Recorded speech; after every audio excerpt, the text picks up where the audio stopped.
Então, muito bom estar aqui nesse dia de sol novamente, depois de tantos dias de chuva, nublados, a bênção do sol. Nós hoje vamos falar sobre um tema do nosso Evangelho. Ele está no capítulo 5 do nosso Evangelho, segundo o Espiritismo, Bem-aventurados os aflitos. E é o item 22. Se fosse um homem de bem, teria morrido. Mas antes de falar sobre o tema, eu gostaria de falar sobre quem escreveu este tema.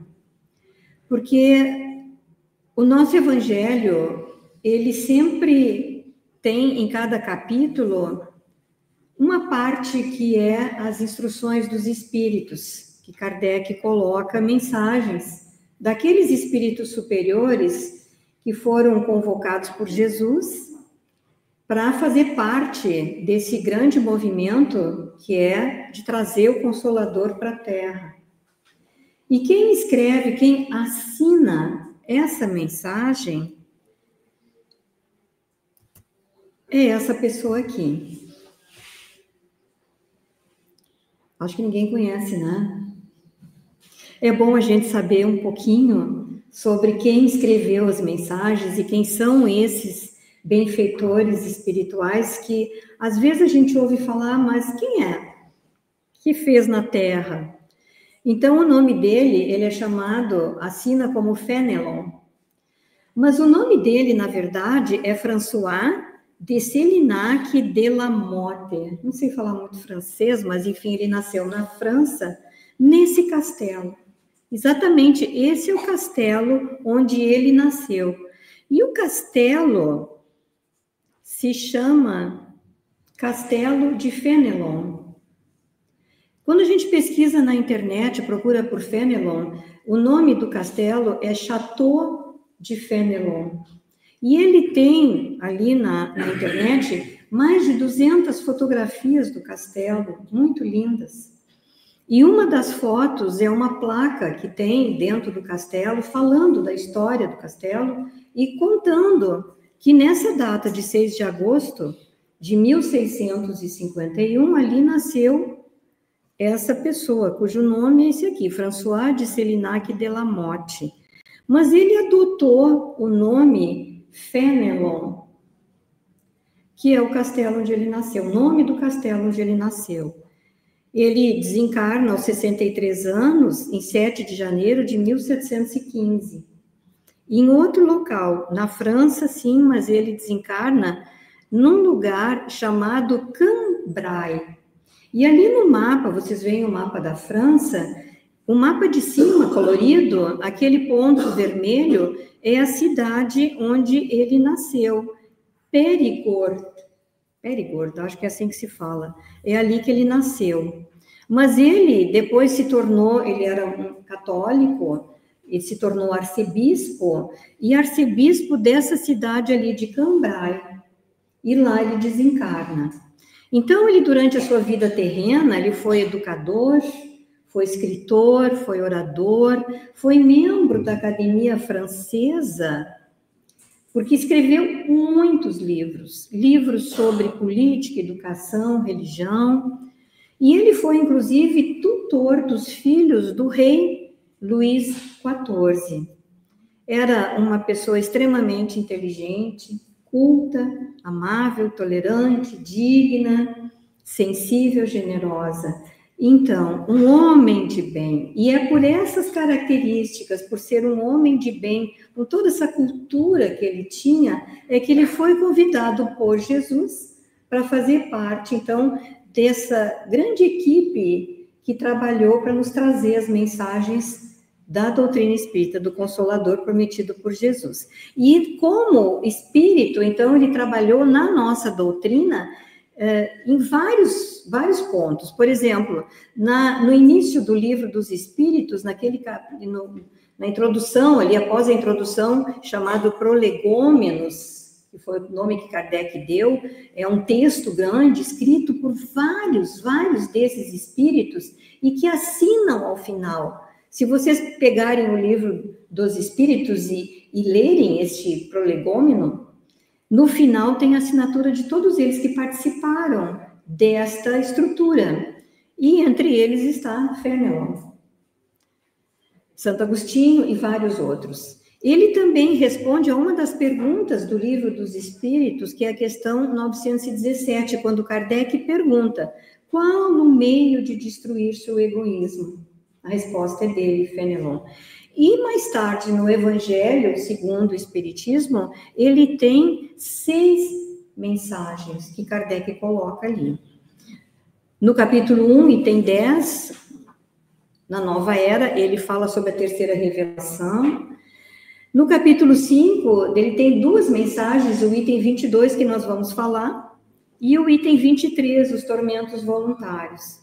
Depois, no capítulo 11, o item 9, na Lei de Amor. A Lei de Amor tem vários itens, o 9 é escrito por ele. Depois, o capítulo 12, item 10, o ódio. E o capítulo 16, item 13, emprego da riqueza.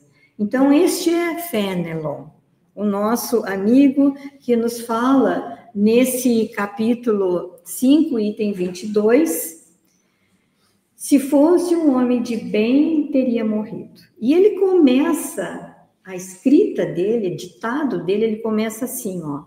Falando de um homem mau que escapa de um perigo, costumais dizer, se fosse um homem bom, teria morrido. E como nós costumamos falar isso? Porque pela nossa pouca evolução espiritual, pela nossa ignorância, nós não entendemos certas coisas espirituais. Então, quando a gente olha que ocorre um acidente, e aquele homem que é ruim, que a gente conhece, que faz tanta maldade, sobrevive, ou o contrário, que aquele homem que nós conhecemos como uma pessoa boa, que só faz o bem, que é um pai de família honrado, trabalhador, honesto, pessoa que nós conhecemos como pessoa boa, morre, aí a gente diz assim, a gente fala isso, não fala de vez em quando? Diz, puxa, mas como é que essa pessoa tão boa morre? E aquela peste daquele meu vizinho que faz isso, faz aquilo, é ruim, tá aí, lépido e faceiro. Mas a gente fala isso, meus amigos, porque a gente tem a visão curta, a nossa visão obtusa, pequena, que é a nossa visão material. E aí Fenelon continua dizendo assim, ó, muitas vezes o bem está onde nós vemos o mal. Parece para nós que desencarnar é um mal, não é? A gente tem, puxa, morreu, mas como morreu? Não morreu, ele desencarnou, voltou para a pátria espiritual, porque era o momento de voltar. E às vezes a morte poupa a pessoa de um mal maior. Então ele diz assim, ó, isso está no texto, elevemos o nosso pensamento para ver a vida material como um período de aprendizado. Mas considerando que a verdadeira vida é a do espírito, fora da matéria, quando nós estamos libertos, quando nós estamos livres, porque desencarnar é se libertar desse corpo, dessa matéria que nos prende, que nos limita. E aí nós sabemos que quando nós retornamos aqui para a Terra, todos nós viemos com uma programação, com um tempo de vida, uma programação para fazer algumas coisas, e tem um tempo mais ou menos que a gente tem, né, para ficar aqui. Alguns vão mais cedo, outros vão mais tarde, mas todos temos essa programação, um tempo para ficar aqui. Só que às vezes essa programação, esse tempo recebe uma moratória. Quando aquela pessoa faz o bem, ajuda muitos, quando ela faz uma diferença enorme aqui no planeta, e eu coloquei ali a imagem do nosso querido Divaldo como um exemplo, a pessoa muitas vezes recebe um tempo maior, porque o trabalho que ela faz é tão importante, beneficia tantas pessoas, que a espiritualidade superior concede um período maior para que essa pessoa continue fazendo bem, continue auxiliando as pessoas aqui. Então, é uma moratória, a gente diz, né? Vai ficar um pouco mais para poder estender um pouco mais esse tempo e fazendo o bem. Às vezes é o contrário. Às vezes o tempo é encurtado. Porque quando a pessoa tem um grande comprometimento, fazendo muitas coisas equivocadas, erradas, prejudicando não apenas a si mesmo, mas a todos aqueles que convivem com a pessoa, e aí os guias espirituais avaliam aquela situação e chegam muitas vezes à conclusão de que é melhor que aquela pessoa retorne antes, para não se comprometer mais, para não voltar para o plano espiritual numa condição pior do que veio, porque não está cumprindo nada do que prometeu, não está aproveitando, está se comprometendo mais. Então, o retorno é antecipado, abreviado tempo. E aí, lá no plano espiritual, a pessoa vai ter condições de refletir, pensar, porque quando voltamos para o plano espiritual, nós fazemos um balanço do que fizemos. Conseguimos cumprir? Conseguimos fazer o que tínhamos nos comprometido? Ou não?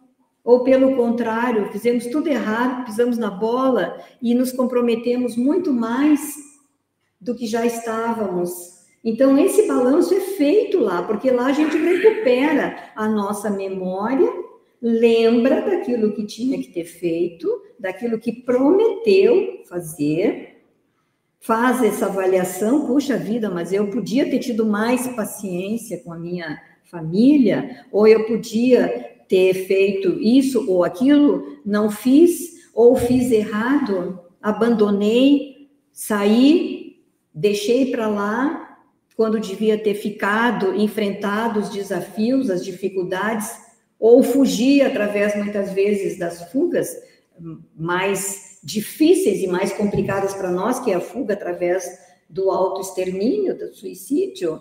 Então, lá quando nós nos recuperamos, quando nós passamos por aquele período de perturbação, que é quando nós desencarnamos, que não entendemos, não nos damos conta que estamos desencarnados, é um período de perturbação natural, mas quando nós nos recuperamos, nos damos conta e avaliamos, muitas vezes nós percebemos que podíamos ter feito melhor.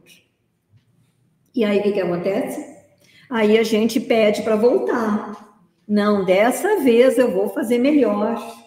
Não, dessa vez eu vou fazer a minha parte. Eu não vou desistir, eu não vou fugir. Só que dessa vez, às vezes, essa segunda, ou terceira, ou quarta, quinta possibilidade, chance, vai ficando muitas vezes mais difícil. Porque até que todas as situações sejam harmonizadas para que aquela pessoa volte numa situação similar com as pessoas que ela precisa, às vezes demora. Então a gente pensa assim, às vezes, nos refletimos assim, mas eu sei que eu sou um espírito eterno, eu sei que eu tenho toda a eternidade pela frente, tenho todo o tempo do mundo, numa próxima vida eu faço, não quero fazer hoje, vou deixar para depois. Só que esse depois não é tão simples, porque tudo foi organizado, combinado para que as situações, as condições fossem as condições ideais, com as pessoas certas, para que hoje eu pudesse fazer o que eu preciso fazer. E aí, quando eu deixo para depois, pode demorar muito, até que novamente venham as situações e as pessoas adequadas com quem eu preciso trabalhar. Então, essa nova encarnação é sempre uma bênção, né? A nossa vida é uma bênção. A nossa vida aqui na Terra, por mais difícil que seja, e para todos nós, é difícil.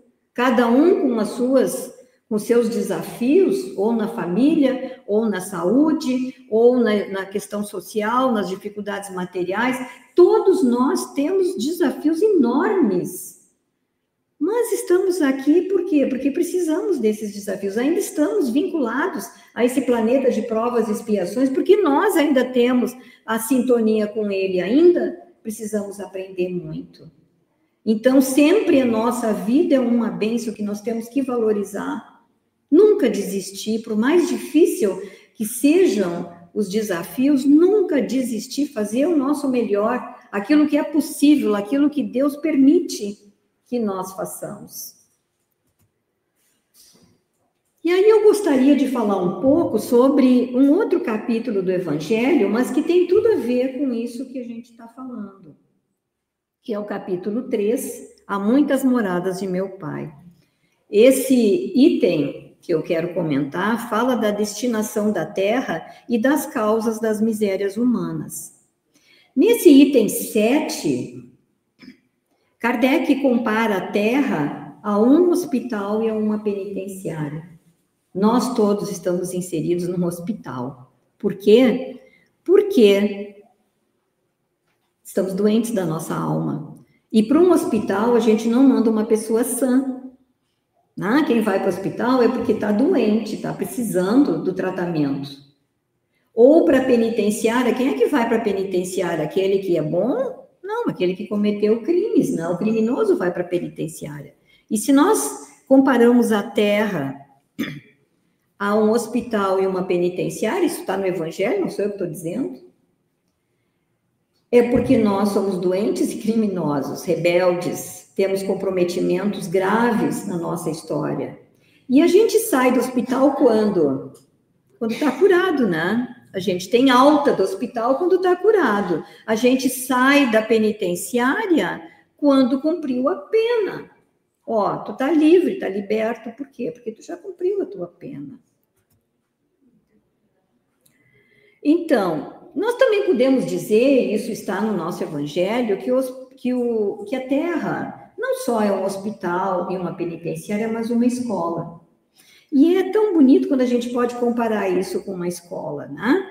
Por quê? Porque na escola nós temos vários níveis, né? Desde o mais básico lá, o jardim de infância, vamos aprendendo a ler, e assim nós vamos aprendendo, cada degrau vamos evoluindo. E isso se dá através das reencarnações, porque cada reencarnação nós vamos aprendendo coisas novas, vamos crescendo em compreensão, em entendimento, em sabedoria.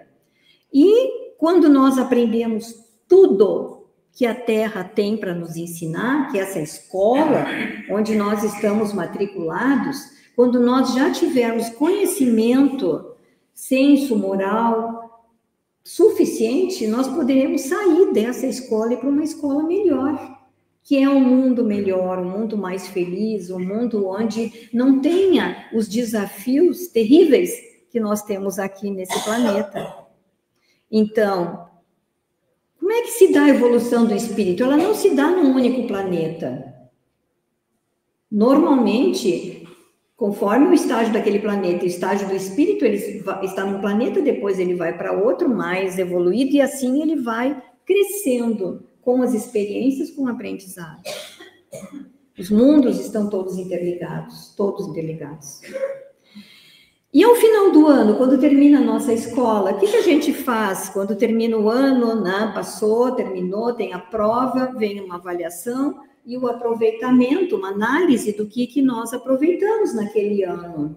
Depois vem as férias, não é assim nas nossas escolas? Todos nós passamos por isso, os nossos filhos, nossos netos. Assim também é após cada encarnação, ao retornarmos para a pátria espiritual. Também temos esse período de refazimento, de ambientação e depois de avaliação, como há pouco a gente comentou. Avaliamos como foi, o que a gente fez, o que não fez, onde é que foi bem, onde não foi. E aí o que a gente faz? A gente programa uma nova encarnação, baseado em quê? Em como nós fomos no ano anterior. Será que eu posso passar de ano? Será que eu estou capacitado para experiências novas, porque eu tive bom aproveitamento? Vou passar de ano? Então, quando eu renasço aqui na Terra, eu renasço com propostas novas, porque eu aproveitei, já fiz o meu aprendizado. Eu posso passar de ano, eu posso ter novas oportunidades e novos aprendizados. Se eu não fui bem, o que acontece? Eu vou rodar de ano, né? Vou ter que repetir, vou ter que voltar na mesma situação ou similar para repetir. E assim é a nossa vida, né? Nas nossas reencarnações. E aí eu coloquei essa pergunta aqui para a gente pensar. Nas nossas escolas, aquele aluno que não tem um bom desempenho, ou porque ele é relapso, ou porque ele é rebelde, porque não quer estudar, ou porque ele tem dificuldade, o que a gente faz com aquele aluno que não foi bem na escola? A gente expulsa ou a gente dá uma nova chance? As nossas escolas têm sempre novas chances, né? Faz mais uma prova, vamos fazer um período de recuperação, prova de recuperação, aí tem o conselho de classe, o que podemos fazer para ajudar? Sempre aqui na escola tem uma chance, não se expulsa um aluno, porque ele não aprendeu, porque ele não conseguiu passar de ano. Ele vai repetir, ou ele passa, mas com auxílio, mas ele não é expulso da escola. Então, se nós comparamos a Terra com uma escola, nós sabemos que a escola não é um lugar onde estão pessoas que já aprenderam tudo. Pelo contrário, na escola estão aqueles que precisam aprender. Aprender porque não sabem. E assim, nós aqui na Terra, estamos sempre nos rematriculando e voltando porque ainda não aprendemos tudo o que precisávamos. Somos espíritos imperfeitos, sim, por isso que estamos na Terra, nesse mundo material aqui, encarnados, né? Estamos aqui para nos aperfeiçoar, através das experiências, vamos adquirindo, então, sabedoria, maturidade, vamos evoluindo, por quê? Porque com a experiência a gente vai crescendo, vai aprendendo, isso é bom, isso não é bom, isso eu não devo fazer, isso eu posso fazer, assim a gente vai evoluindo. E aí eu volto para aquela pergunta, né? Aquele que não tem bom desempenho tem que ser expulso? Merece? É justo expulsar? Quando nós desejamos a desencarnação de um espírito que precisa estar aqui porque ainda é muito perturbado ou pouco aperfeiçoado, o que eu estou fazendo? Querendo expulsar da escola aquele que não está conseguindo aprender. Então, nós temos que comparar, nesse nível espiritual, aquele que é rebelde, aquele espírito que é difícil, aquele espírito que é complicado, porque como é comum a gente dizer, ou pensar, puxa vida, por que não morre aquela peste? Por que aquela criança tão amorosa, tão querida, desencarna? E por que aquele idoso que está numa cama usando fralda, está ali 3, 4, 5 anos deitado numa cama, não vai embora? A gente não pensa isso de vez em quando? Até pensa, né? Até pensa. Mas aí Fenelon nos fala... Esse texto está aqui no Evangelho, Fenelon nos dizendo, se fosse um homem de bem, cujo vizinho, se morre um homem de bem, cujo vizinho é mau, logo observais, antes fosse esse, quer dizer, aquela peste fosse, não o bom, né? Mas aí ele fala uma coisa muito interessante, aqui está a chave de tudo, porque ele diz assim, aquele que parte concluiu a sua tarefa, e o que fica, talvez não haja principiado a sua. Por que então havereis de querer que ao mal faltasse tempo para terminá-la e que o outro permanecesse preso à terra? Que diríeis se um prisioneiro que cumpriu sua sentença fosse conservado preso, ao mesmo tempo que restituíssem a liberdade a um que a esta não tivesse direito? Então, é exatamente disso que nós estamos falando. Porque aquele que vai embora, que é bom, cumpriu a sua tarefa, ele veio, fez o que tinha que fazer, foi bom, por que ele teria que ficar preso nesse corpo? Preso a situações difíceis, muitas vezes, ele não precisa mais. E aquele que a gente chama de peste, né? Aquele que é ruim, ele precisa ficar aqui para ter oportunidade de aprender. É este o olhar que nós precisamos adquirir. E aí ele fala isso aqui, Fenelon dizendo, ficai sabendo que a verdadeira liberdade para o espírito consiste no rompimento dos laços que o prendem ao corpo e que enquanto vos achardes na terra, estareis em cativeiro, prisioneiros desse corpo. Quando nós desencarnamos, nós nos libertamos, saímos que nem o pássaro da gaiola e voltamos à nossa verdadeira casa, que é lá, não é aqui, é lá. Então, ainda Fenelon dizendo, habituai-vos a não censurar o que não podeis compreender e crede que Deus é justo em todas as coisas. Ter fé, meus irmãos, que tudo tem um propósito e Deus sabe o que cada um de nós precisa. Desenvolver esse senso de entendimento, a caridade, esse olhar espiritual, não esse olhar sobre a matéria, sobre aquilo que é tão limitado. Nós voltamos para a parte espiritual e deixamos tudo para trás. Hoje o nosso evangelho foi isso, né? Desprendimento dos bens materiais, desprendimento de tudo. Voltamos para casa. E para encerrar, Fenelon nos diz lá no finalzinho do texto, esforçai-vos por sair pelo pensamento da vossa acanhada esfera, e à medida que vos elevardes, diminuirá para vós a importância da vida material, que nesse caso se vos apresentará como simples incidente no curso infinito da vossa existência espiritual, única existência verdadeira. Então, Fenelon, nesse trecho pequeno, não é grande esse texto, mas ele é tão cheio de informações, ele é tão rico, nos traz tanto ensinamento, como tudo que tem no nosso abençoado Evangelho.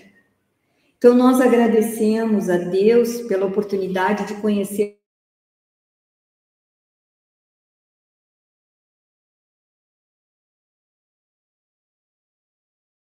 mentores espirituais que nos trouxeram, sob o comando de Jesus, nosso divino mestre, nosso governador espiritual, aquele que comanda a nossa Terra, que dirige o nosso planeta Terra, tendo a certeza da sua presença entre nós sempre, sempre ao nosso lado, porque ele disse, ele fez duas promessas para nós quando ele estava aqui na Terra. Uma promessa ele fez dizendo que pediria ao Pai que enviasse outro Consolador, que é a doutrina espírita, esse conhecimento tão magnífico que nós temos acesso, que é de simples entendimento, tão fácil de compreender, basta que a gente leia com os olhos atentos. E a segunda promessa que ele fez, a primeira a gente sabe que ele cumpriu, né? Porque estamos de posse dessa informação. E a segunda promessa que ele fez é de que estaria conosco todos os dias, até o fim dos tempos. Então, não duvidemos do amor dele por nós, não duvidemos da presença dele nas nossas vidas, ao nosso lado, junto de nós, em todas as circunstâncias de nossa vida, nós tenhamos fé, coragem para fazer o que é certo, a certeza da presença dele junto de nós, dos nossos amigos espirituais, benfeitores espirituais, aqueles que abalizaram a nossa reencarnação, que assinaram embaixo aquele contratinho que a gente fez lá no plano espiritual antes de nascer. Não, meu filho, não, minha filha, volta, vai que eu vou estar contigo. Eu não vou te abandonar, eu vou estar ao teu lado. Então, que a gente não abandone, que a gente se conecte, que a gente tenha certeza absoluta da presença deles na nossa vida, tenha fé, coragem, esperança e siga sempre fazendo o bem, sempre na certeza absoluta de que estamos amparados, assistidos, e se temos dificuldades, são dificuldades necessárias para que nós possamos crescer e evoluir. Muito obrigada pela presença de cada um hoje aqui. Que Deus abençoe a todos, as vidas de cada um, as famílias de cada um. Que vocês possam sair daqui com o coração cheio de esperança, de fé, de coragem, retornando aos lares com proteção, bem acompanhados. Muito obrigada.